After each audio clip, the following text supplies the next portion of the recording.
It was almost midnight when Michael Carter heard the knock on his door. At first, he thought it was the wind. No one ever visited his small house this late, especially in a quiet Ohio neighborhood where nights were usually peaceful and predictable. But then the knock came again, louder, heavier, more urgent. Michael froze. His 10-year-old daughter Emma was asleep in the next room, and the last thing he wanted was trouble showing up at their door. Just hours earlier, his boss had given him a strange warning. "Stay out of company business, Michael. Ignore anything suspicious and go home to your daughter."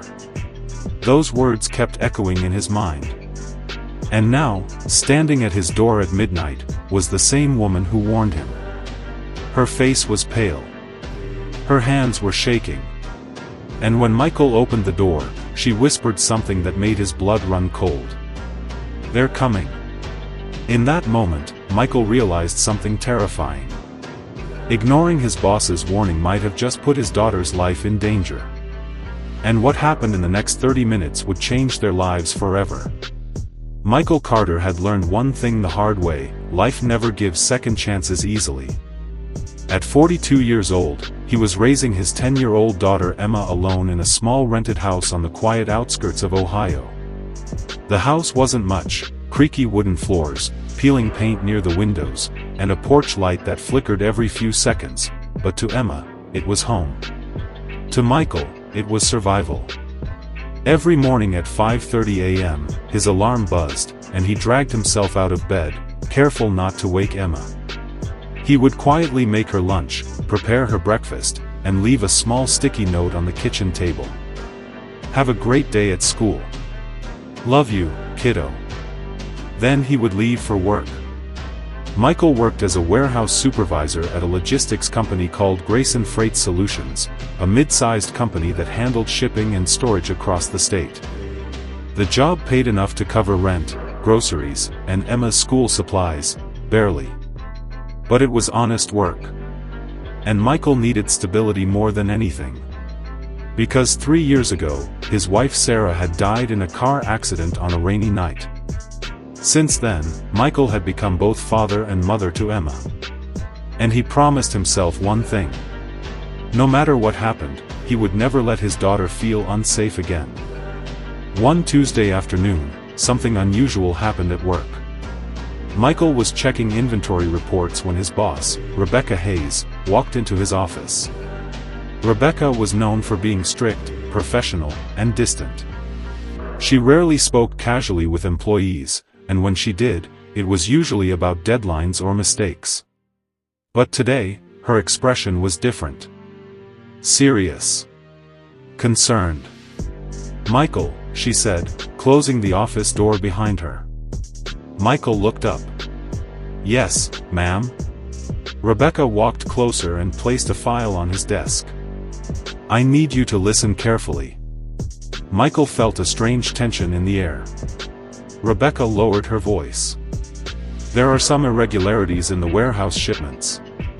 Michael frowned. "What kind of irregularities?" Rebecca hesitated for a moment. "Packages going missing. Inventory reports being altered. Security logs disappearing." Michael leaned forward. "Are you saying someone is stealing?" Rebecca looked him straight in the eyes. "I'm saying someone inside the company is involved in something dangerous." The room fell silent. Michael felt a chill run down his spine. Rebecca continued. "And I need you to stay out of it." Michael blinked. "Stay out of it?" "Yes." Her voice became firm. "Ignore anything suspicious. Do your job. Go home to your daughter. That's it." Michael stared at her, confused. "Why are you telling me this?" Rebecca took a deep breath. "Because you're a good man, Michael." Then she added something strange. "And good men sometimes get hurt when they try to fix things that are bigger than them." Michael felt uneasy. "Are you in danger?" Rebecca didn't answer directly. Instead, she picked up the file and turned toward the door. Before leaving, she stopped and said one final sentence. If you see anything unusual, pretend you didn't." Then she walked out. That night, Michael couldn't sleep. Rebecca's words kept repeating in his mind. "Stay out of it. Ignore anything suspicious. Good men get hurt." It didn't make sense. If something illegal was happening, shouldn't someone stop it? Shouldn't someone report it? Michael looked at Emma sleeping peacefully in her room. He knew one thing. He needed this job. He couldn't risk losing it. So he decided to follow Rebecca's warning. Stay quiet. Stay out of trouble. Focus on his daughter. For the next few days, Michael tried to ignore everything.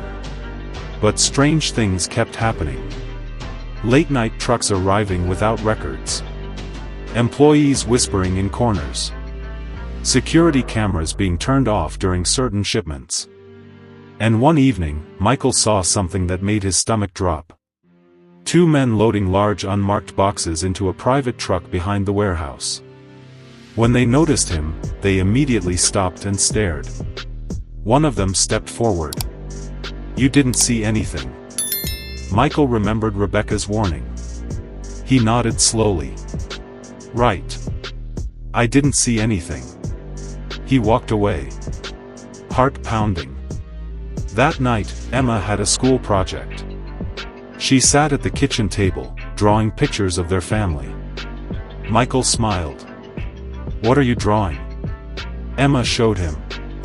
It was a picture of him and her holding hands in front of their small house. Above them, she wrote, "My dad is my hero." Michael felt his chest tighten. Hero. He didn't feel like a hero. He felt like a man who was ignoring something wrong. But maybe that was the right thing. For Emma. For their safety. At 11:47 p.m. that same night, Michael heard a knock on the door. Knock. Knock. Knock. Slow. Heavy. Michael froze. No one ever visited this late. Emma was already asleep. The knocking came again. Louder this time. Michael slowly walked toward the door and looked through the peephole. His heart nearly stopped. Rebecca Hayes was standing outside. Her hair was messy. Her face pale. And she looked terrified. Michael quickly opened the door. "Rebecca?" She rushed inside and shut the door behind her. "Lock it." Michael immediately locked it. "What's going on?" Rebecca turned toward him, breathing heavily. "They know." Michael felt a chill. "Know what?" Rebecca looked at him with fear in her eyes. "They know I told you."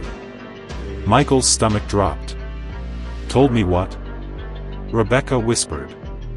"About the shipments." Michael stepped back. "What is happening?" Rebecca's voice shook. "This isn't just theft, Michael."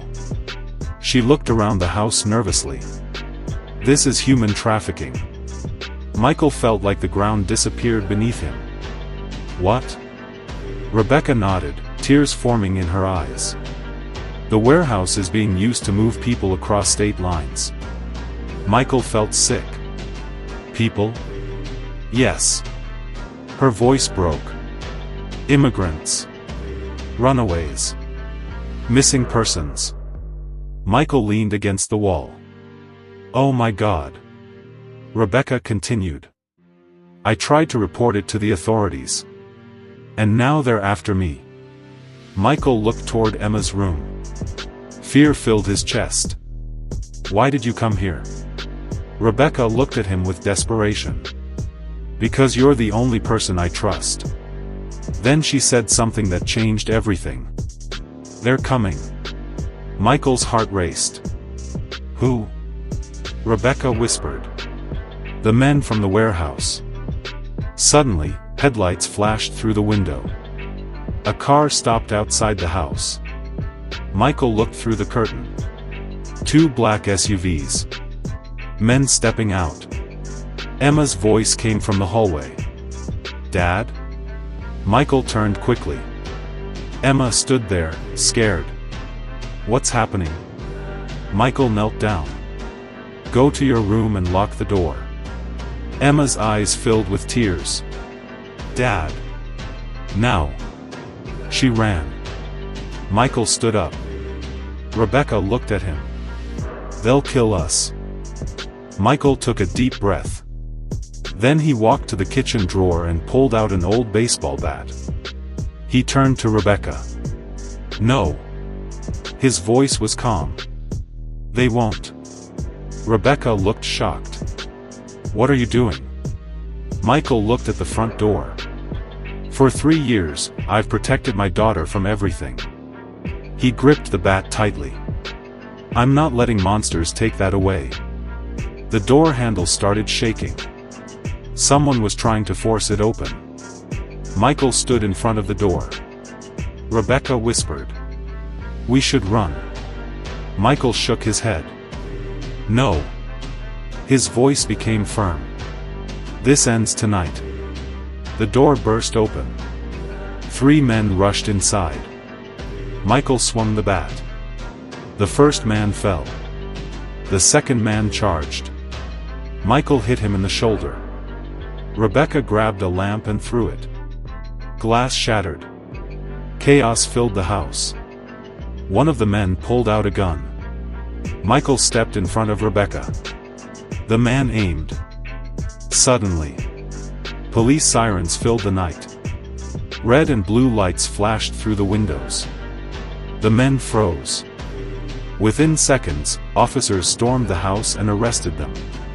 Rebecca collapsed to the floor, crying. Michael dropped the bat. Emma ran out and hugged him tightly. "Dad." Michael held her close. "It's okay."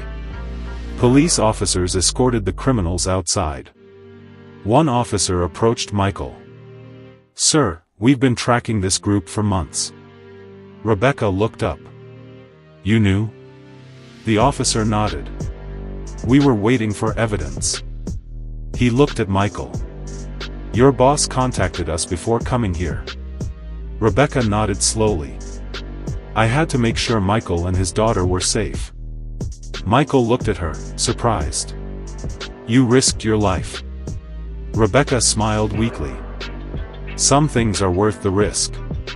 Emma hugged Michael tighter. "My dad is a hero." Michael looked at Rebecca. Then at the police. Then at his daughter. For the first time in years, he felt something he hadn't felt since Sarah died. Peace. Because sometimes, ignoring danger keeps you safe. But standing up to it saves lives.